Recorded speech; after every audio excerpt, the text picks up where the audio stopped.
You're listening to Season 2 of Beyond Insights, your go-to podcast for all things accounting, business, and technology.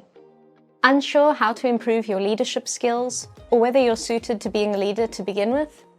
Looking for ways to build a stronger team or take better risks? Then stay tuned. From cybersecurity, blockchain, and AI innovations to sustainability, employee retention, and work-life balance, we've got you covered. We speak to knowledgeable and insightful guests from varied backgrounds, industries, and locations from all around the globe. From this multiplicity of thought, we strive to find solutions to our most urgent business problems. Whether you're a small business owner, an accountant, entrepreneur, or even a young professional looking to progress, this podcast is for you. Thank you for tuning in. Let's dive right in and go beyond insights. Today we're chatting about why a robust environmental, social, and governance framework makes financial sense. And I have the privilege of speaking to the Chief Operating Officer of Digby Environmental, Pieter Scholtz. With a background in metallurgical engineering, Pieter was formerly the Director ESG at Sutari and the ESG Partner for Africa at KPMG, and brings a wealth of knowledge on this topic to this discussion. Pieter, it's lovely to have you here. Thank you so much for joining us.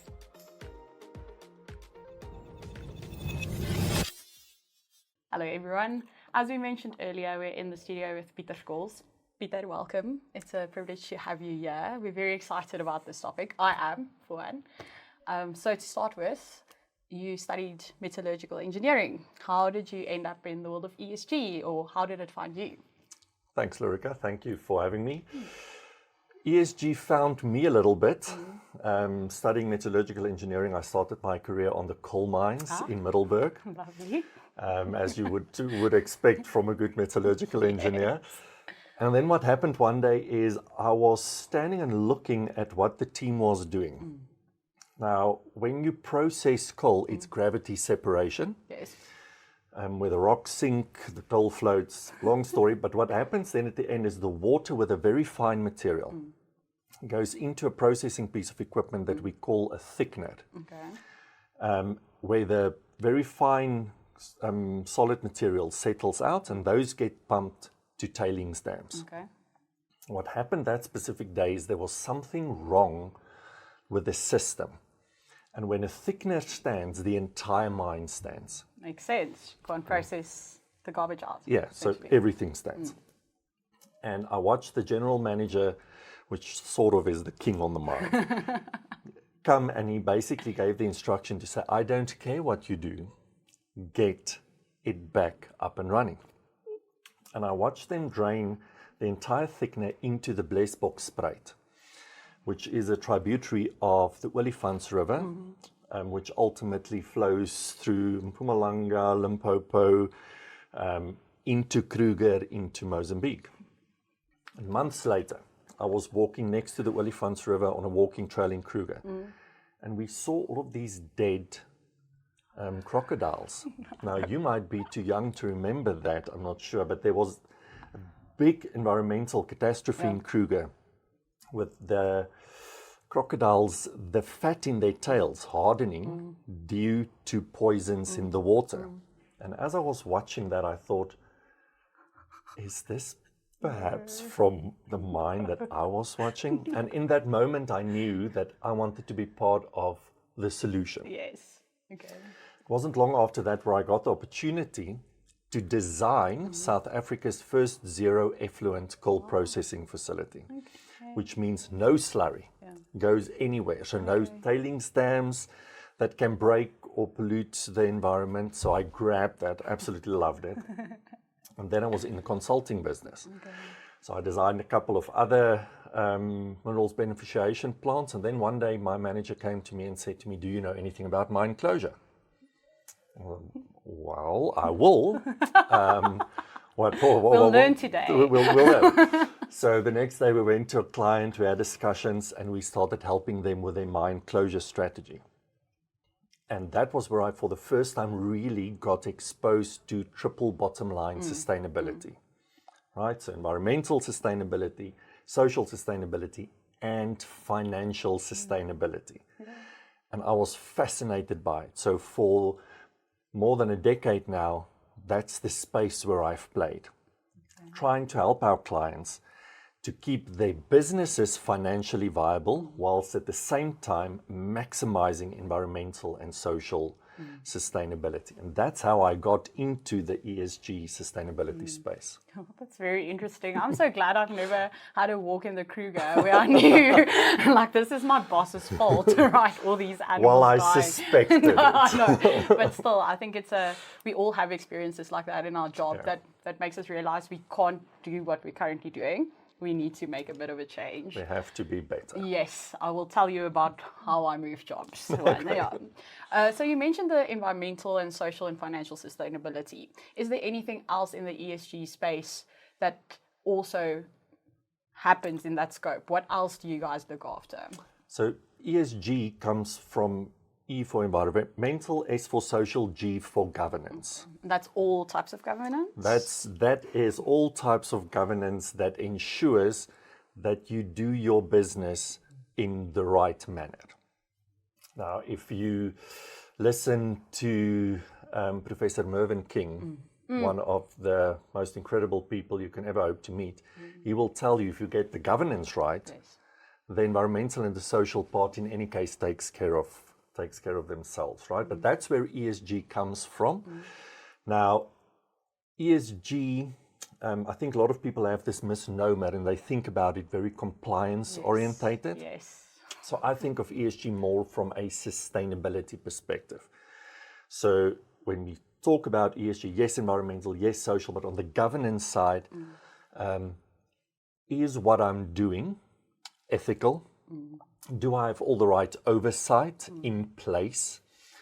And when I do those components, then that requires me to have certain committees, certain policies, certain ways of working with my suppliers, with my labor force. How do I deal with the waste coming from my business? So this is how we would typically then think about those things. For me, ESG and sustainability is one and the same thing. I actually agree with that. I think from an auditing perspective or a financial perspective, we obviously also deal with Professor King quite a lot, and more from an auditing background and perspective. But I think what happens is that it can become a checklist exercise really quickly. They have this list of 100 things that we need to get done, and if that's fine, we're fine. But that's actually not what we're trying to do, right? We're not being principle-based then. We're making it a rule, which is the exact opposite of our goal, right? That won't enforce sustainability. It won't help. It's just ticking things off a list. And you see, the other problem with having ESG or sustainability as a tick box exercise is then you start thinking about it as a cost. Yes. Which means that it's becoming a burden on your business. Yes. So expensive to save the earth. And the reality is, if you do this right, it actually has financial benefits for your business because there's opportunities, but much more importantly is you identify a lot more risks that you have to mitigate to actually ensure that your business remains viable and sustainable. That makes sense. Okay, so we are going to look at risks. We're going to look at opportunities. Are there anything else that we need to consider in this space?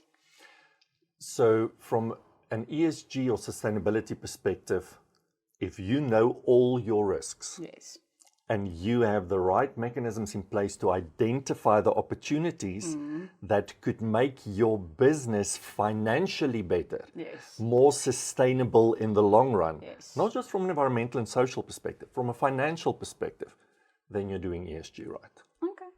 Okay. That's good. So let's start with opportunities then. We're trying to be financially sustainable. We're obviously also trying to save the earth. That is something that's very important to me. I grew up in a household where lights were switched off, right, if you're not in the room. And that was always from a environmental perspective. It was never from a cost-saving exercise perspective.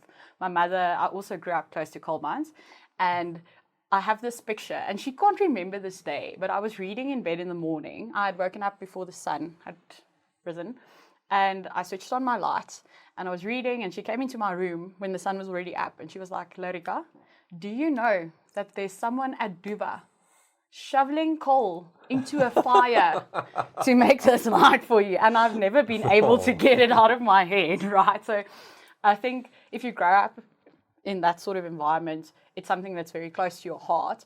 But being an accountant, finance is always really important. And we always want to save money. We always want to make money if we can. But what opportunities do we have in this space? Like, why? You said there are many to unlock. What are they? So from a financial perspective, the opportunities are obviously very bespoke to the industry that you're in. That makes sense. Right? But what we've seen is the companies that get this right the best do it across multiple different layers. Okay.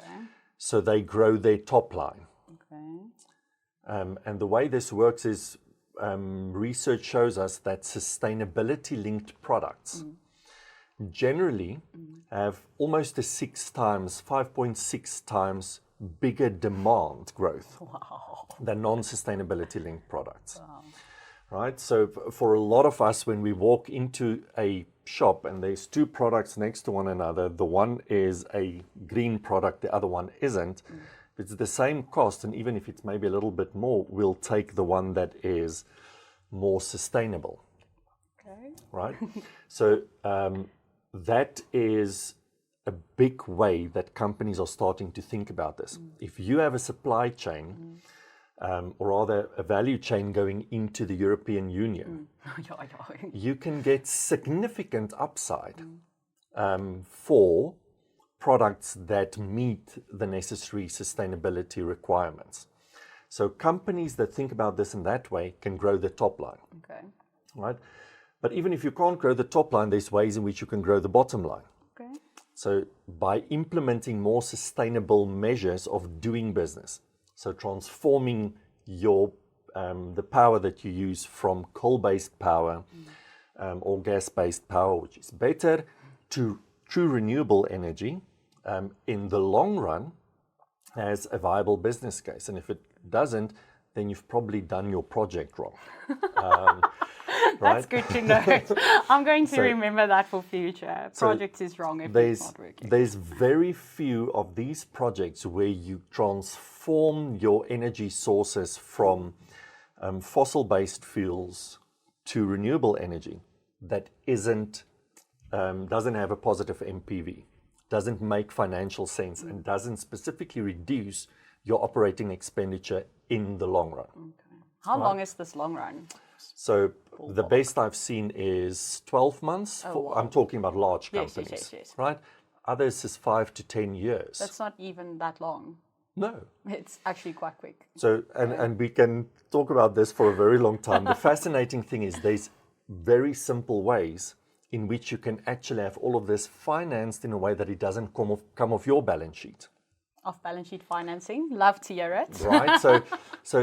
But it's just how you think about this and the mentality you have and how you try and identify these different opportunities.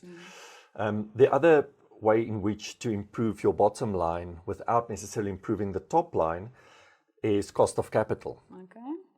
Right? There's many different mechanisms out there and products out there where sustainability-linked projects or companies can get debt or equity or other forms of finance at a lower cost of capital than non-sustainability linked products, projects, or companies.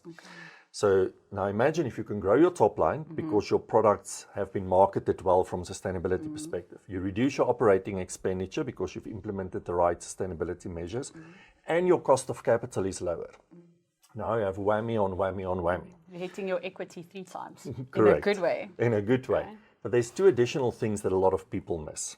The one is, McKinsey did some fantastic research that shows that companies that get their regulatory strategies wrong, so anticipating what regulations are coming, are putting at least 30% of their profits at risk. Right? That's so much. That's off the bottom line. That's of the bottom line. 30% of your bottom line is insecure. Right. Now, we know currently things are halting a little bit with Donald Trump in the USA and some of the right-wing pushes in the EU, but ultimately things will correct back again. So regulations are coming. So it's important to at least understand what might be coming. How can I make sure that it doesn't come as a surprise to me at that stage? And then in my mind, the most important thing, especially for companies that's dependent on a qualified workforce, is the impact that productivity of workers has on your business. Okay. Right, so research shows that people that find a linkage between their internal purpose and the company's purpose stays at least 2.8 times or about 3 times longer at a company than if that isn't the case. Right now, the scholars of business management will tell you that we are spending inordinate amounts of money and time in managing attrition in businesses. Yes. Now, if you can reduce that attrition because people are finding a closer purpose link between your company and themselves, financially, that is a huge implication. And how do you do that?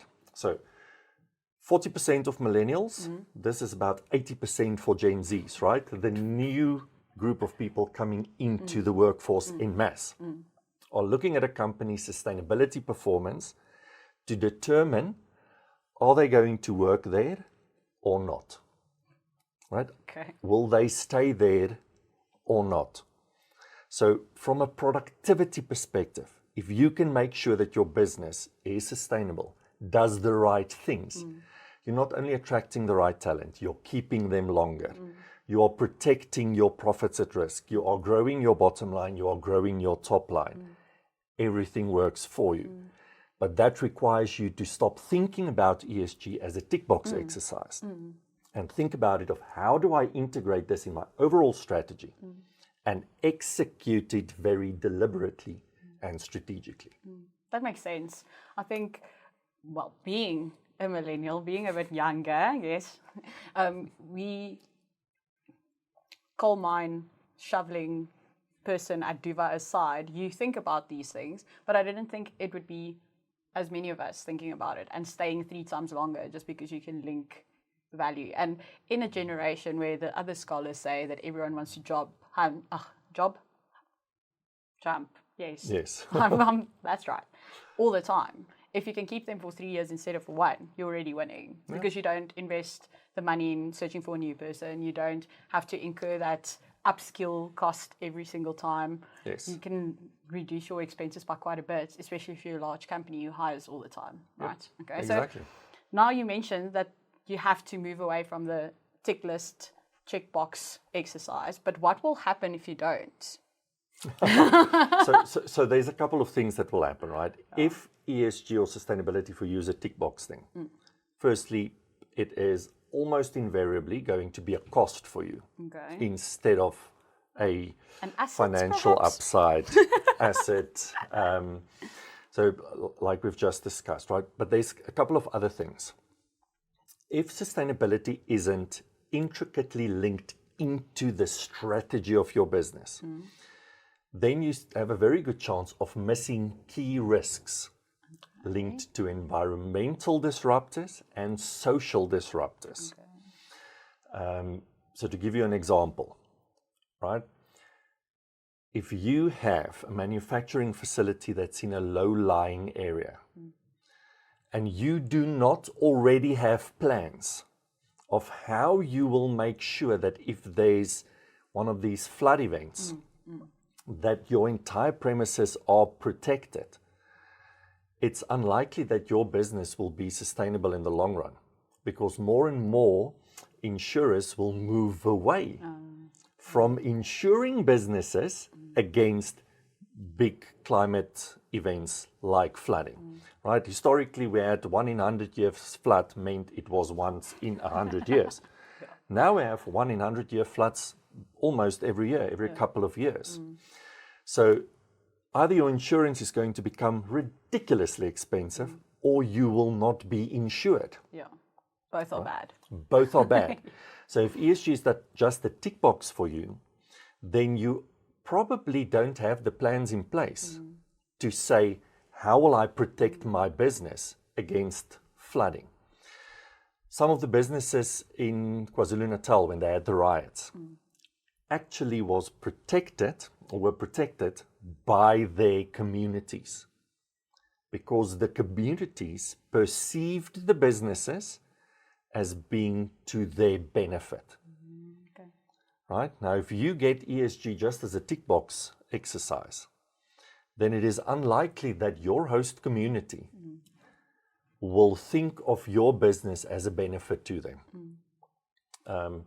So a lot of companies, climate change is going to disrupt the social fabric of Africa very specifically, right? Do you have all the right mechanisms in place? Do you have the right mitigation measures in place to de-risk social instability from disrupting your business? It's just tick boxes. If you haven't thought about all of these things in great detail, it's not integrated in how you do business. For instance, how you spend your corporate social investment money, then all you're going to do is have papers at the end with ticks on them instead of having actually de-risked your business. I get that. You mentioned the social instability. Now, I didn't know about the riots in KZN and how they protected it. It makes sense, right? You protect what's important to you. And if the company doesn't see you as important, you won't see them as important. Yeah. That's why you don't buy their product. It's why you don't protect them during a situation where they should be protected. What other risks are there, and how can we mitigate them, if we even can? Because I'm thinking we can. That's why we're here, right? So risks is going to be very bespoke to every specific company or industry. Just like the opportunity, right? Yeah. Bespoke. So, but the easy way to go about this, and in the audit industry, coming from that industry, you would know about materiality. Yes. Right, so from an ESG perspective, we talk about the double materiality assessment, where you think about what is material to your business in two layers. The one is, what are the external risks from an environmental, social, and governance perspective that could affect my business or have a real impact on my business? So, for instance, if you are not a company that has a fishing fleet in the Western Cape coastal waters, then, you know, why would you have a risk that you're trying to manage around overfishing in those waters, right? So, what is material to your business? Okay. But the second layer to that is, what are the impacts that my business have on society and on the environment?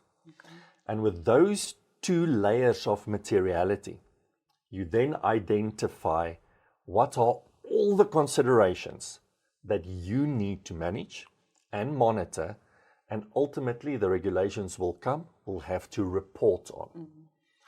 And that helps you to identify all of those risks, right? If you are an automotive manufacturer, you already know now that you have a potential risk around artisans available to do your work. And with where the automotive sector is going, you're going to need AI whiz kits, because the automotive sector is moving from cars to data, right? So how do I spend my corporate social investment money that I have to spend from a BEE perspective to make sure that I have a pipeline of artisans and technology whizzes that comes from my host communities? Now I'm starting to get multiple outputs for singular financial input, and I'm de-risking a number of different risks for my business. So every industry would be different, but if you follow that process, identifying your material risks, and you put in the plans and the mitigation actions, you get maybe a little bit of your clever people in a room, see what innovative links you can make. Then not only financially does this become a really great tool for you, but you prevent the risks very bespoke to your company or your industry from materializing. And that's what we want to do, right? It sounds almost like a not putting all of your eggs in one basket approach. Yes. If you identify them all separately and you manage them all separately, you can get the total risk or the total materiality, right, to a more manageable place. Because in the event that one of them do, hopefully not, but if one of them materializes, at least it's only one. And you've mitigated that one specifically, and it won't lead to a chain of events and knock-on effect, because I'm sure in most industries you would see that. You were speaking about the linkage between the risks. If you don't manage one properly, it'll have a domino effect, and the next one will start materializing. Yep. Do you guys see this happening in practice as well, I'm assuming? Absolutely. So if you think about, with climate change, we know that the poorest people will be affected negatively, disproportionately, which means Africa. Yes. Right? We know in southern Africa that the east of the continent will have a lot more of these crazy weather events, flooding every once in a while. And then we know that the west will become drier. Okay. Right? Now, let's say you're a mine in the eastern parts of southern Africa with floods causing disruption to your host communities. If you don't anticipate the risks that will cause from a social instability perspective, and the way you manage your operation and the expenditure that you have towards community development and community de-risking, then it is very likely that your operations at some point will be closed. But something that really would have been quite easy to actually try and manage. That makes sense. And it's a good lesson for us all to learn, right? But we've spoken a lot about companies now, which is what we're talking about, financial sense. But I have a massive problem with people that think it's not their own personal responsibility as well, right? You should be switching off the lights. They're like, it's big corporate, it's the mines, we should. And that's not incorrect. It is the mines and it is big corporate. But what can we do? What can I tell people who think that sustainability is not their own personal problem? So I've found that there's only two types of people that aren't receptive to that message. And those are narcissists and psychopaths. Oh, okay. Right? Everybody else, when they at least understand that we are using the resources on Earth faster than what they can be replenished at this exact moment, they would realize that not only for us, but for the generations to come, we have no choice but to do everything we can to not be part of a problem that started decades ago. But for a narcissist and a psychopath, you're not going to get through. So we can give up on them, but the rest understand, teach. Because I think that is a problem, right? We don't understand what is happening and we don't understand how we should be managing it. But if we educate ourselves and the people around us, we can get to a place where everyone recycles and switches off the lights, right? Absolutely. I love that. And to get to our resident questions that we always ask, the rapid fire ones. Yeah. What is the best book you've read in the recent past?